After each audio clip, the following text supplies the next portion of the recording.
yes, tukwaniriza natera ku mukutu gwaffe omuganzi ogumanyikiddwa nga Uganda Mukamoli amanya n'eddoboozi wa Mtantambi Kimso Rich Boy Maxwell Junior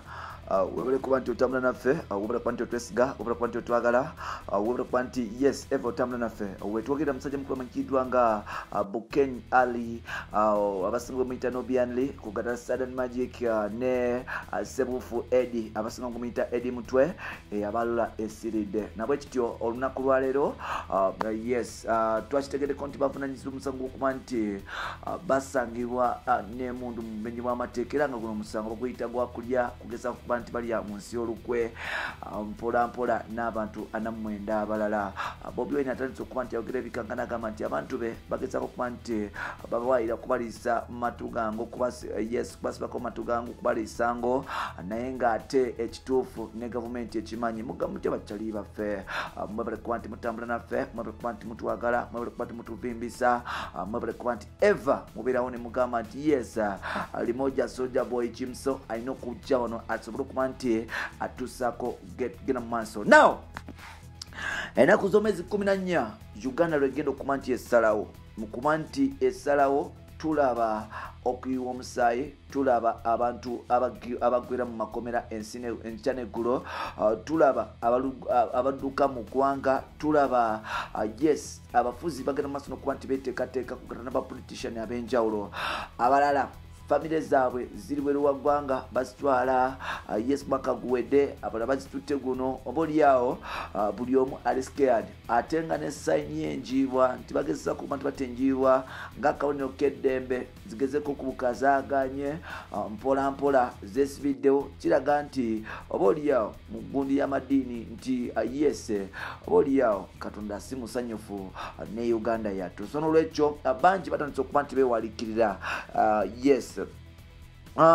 mu kuba nti beewalikirira waliwo of course bitegana bulungi mu ggwanga nti tufunye okuteganyizibwa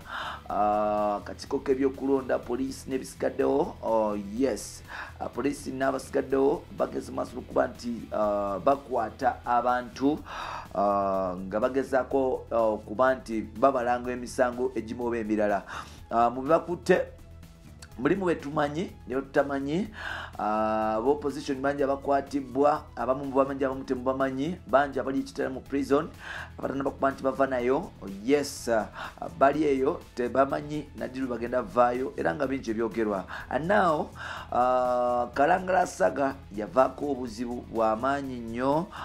Bobi Wine yakwatibwa n'akomezebwawo e Kampala mu Nnyonyi ng'ate abantu bokuli n'omukumi amanyikiddwa nga Eddie Sebufu Eddie Mutwe kugata Sudden Magic ne musajja mukulu amanyikiddwa nga Nobianli nabwe kityo bali mu nkomyo aba bali mu mbuzi egogga Bobi Wine gyayita emida ng'abavubuka bano babasibye. Ensonga lwaki babasibye mu kusooka babaleeta mu kooti kooti nekkiriza ne bakkiriza beeyimirirwe naye ng'ate tebagenda maaso nakuba nti beeyimirirwa nga gavumenti egamba nti bano abavubuka balina emisango mingi egy'okuba nti bawoza n'okuba nti baddamu mpola mpola engeri gye kiri nti waliwo yes gye bagenda maaso n'okuba nti babanoonyerezaako era nga finally twali tulowooza nti abantu bano bagenda kuba nti bakwatibwa batwalibwe mu kooti za bulijjo but unfortunately bano batwalibwa mu mbuga z'amagye era nga omujaasi Aguti yes and Andrew yabasomedde omusango gwe bavunaana gwe kuba nti basangibwa n'emundu nnya mu bumenyi bw'amateeka era kitegeeza okuba nti Nobianli Eddie Mutwe Sudden Magic n'abantu abalala 49 basangibwa n'emundu yes Makerere Kavule yes mubenyi bw'amateeka kino nno okusangibwa n'emundu mu Uganda nga tolina license yaayo kiba kikola kya buyeekera era nga bakukyajinga omusango gwa treason wano nno tuli beewalikirivu aba people power beewalikirivu nti oba bakyali baffe bayinza okubanga bagenda bakyakinga n'omusango gwa treason omusango gwa treason nno bwe gukusinga omusango okulya mu nsi olukwe bwe gukusinga oyinza okusibwa amayisa oyinza okusibwa emyaka 25 oba okuteekebwa ku kalaba kubanga okulya mu gavumenti olukwe kintu kibi nnyo kintu ekirimu emundu kibakumu okuyiwa omusayi so n'olwekyo n'olwekyo at the end of the day oba otajetize bana Uganda so n'olwekyo kyali waffe Nobianli Eddie Mutwe kinyogeza ku Nobianli because ali muyimbi and like Nyam in entertainment industry whereby manyi abayimbi chechi they give us business and we give them business so lwecho nimwe walikivula kuba nti kyali wange bamutadeko gwo musango baleke yagude musango bwe gutyo tetumanyi bagenda avaayo Bobi Wine avude n'agamba nti oboli yao abakulu bageza ko kuba bamunyigiriza n'okuba nti bamutomentinga n'okumtraumatizinga nga bakwata bakyalibe especially abo ku lusegero kugezaako okuba nti bamudraginga off topic bagezeko okuba nti batekinga over basobole okuba nti baconcentratinga ku buli ku mission gye baliko eyo kunonya akalulu oboli yao n'okuba nti batagalamu bo bayiseewo ebyabwe naye Bobi Wine avude n'agamba nti era bingi Bobi Wine avude n'agamba nti mbu gavumenti n'abakungu abamu abakungu ba gavumenti abamu bakwatako sente baziwe Sebufu Eddie Mutwe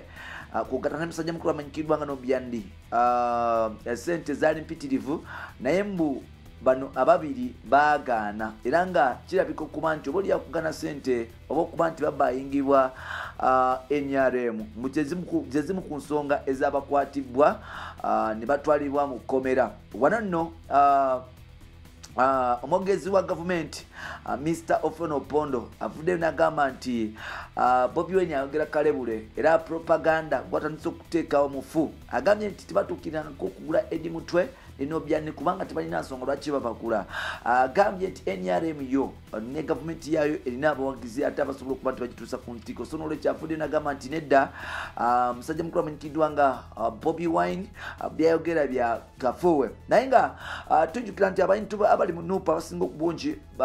bajoininga NRM nga kitegeeza okuba nti obaoliawo balina omutemwa ogw'ensimbi gwe baabawa njogera ku musajja nga Ashbag Kato yes yali blogger Bobi Wine official kuba eri musajja we balina beef ne Bebe Cool mpola mpola Ashbag ali abeerawo mpola mpola nga wabadi nnyo abeerawo kula Bobi Wine yes ne mu byobufuzi twamulabanga musaale Bobi Wine bali MP abeerawo nnyo yaleta Ghetto TV n'akitola okusobola okuba nti agitumula n'ebisigaddewo omusajja mukulu yagumanyikirwa nga Ashbag Kato yes yasobola okuba nti avaayo niyegatta ku NRM ngagamba Bobi Wine munanfusi ebbanga lyabadde naye tamufunangako race pastor y'omukwabo Mr. Struggle uncle yes Bajo wa Bajo events naye yali mu struggle naye n'avaayo mukyala mukulu amanyikiriddwa nga Jennifer Fulufiga y'omukwabo abali struggle n'avaayo Namukada Isma Olex y'omukwabo abali mu struggle naye n'avaayo mpola mpola omuyimbi amanyikidwa nga Khalifa Aganaga yali mu struggle naye n'avaayo Kenzo Edilisa Musuza Kenzo y'omukwabo abali mu struggle naye baavaayo nga bagamba nti Bobi Wine tali straight mpola mpola Nobianli ne Eddie Mutwe ne Sadan Magic basobola okuba nti bali royo eri kyali waabwe oba bossi waabwe mpola mpola nti bano babaddeyo Bobi Wine agamba nti bano bagezaako okuba nti babagula naye baagaana era omusango gwe bavunaana mbu teguliyo banano babataddeko okuba nti yes babatiisatiisa n'ebisango basobole okuba nti badraginga Bobi Wine okubujja kumulama tujjukire nti omwaka gwali gwa 2018 SFC yagenda n'erumba hoteri ya Bobi Wine yalimu Saids Arua mpola mpola ng'emuvunaana omusango okubeera n'emmundu mubenyi bw'amateeka era bavane batugamba nti hotel Bobi Wine mwe yali mwalimu emundu especially mu ceiling mwe yali 12 zaali 21 election musajja mukulu amanyikirwa nga Dr. Kizza Besigye yagenda mu maaso n'okuba nti akyajingwa emisango egy'enjawulo okulina okulya mu nsi olukwe ne muganda amanyikirwa nga Kifeefe nga babalanga okubeera n'emundu n'okutwinga bayikira mu bifo eby'enjawulo paralifoti n'omusango ogwo bagenda mu maaso n'okuba nti bagusinga asomo olwaleero tulaba Nobianli Eddie Mutwe n'abasigaddewo tugambe nti kakondio kabali mu gavumenti bakozesa nnyo omusango guno kuba nti batiisatiisa abantu bavuga nnyo banedda oba abantu bano balina akakwate kuba nti oba oliawo baimpotinga emundu mubenyi bw'amateeka yo baffe baba nti baimpotinga emundu za mugaso ki lwaki omuntu aba importing emundu mumenyi bw'amateeka kubanga ate twagala mirembe mu ggwanga lyattu Uganda tetwagala kuyiwa omusaayi. Ngenda kusaba gwe ttali wange ali eyo nga bwe njogera gondera gavumenti eriko gy'oyagala ekusange ng'oli mulamu ennaku z'omwezi 14 ngenda osula akaluluko naye ate manya nti obulamu bwe businga. Bampita Rich Boya Jimso Ntambi ku yes Ntambi Jimso katwala omukisa guno kugamba nti omuyimbi w'omwaka yatadde akayimba bakayita What is Money video jeri gino ginonyeko njogera ku Palaso geno omunonyeko osobola okuba nti ofuna akayimba ke. Big up on yourself. Yes.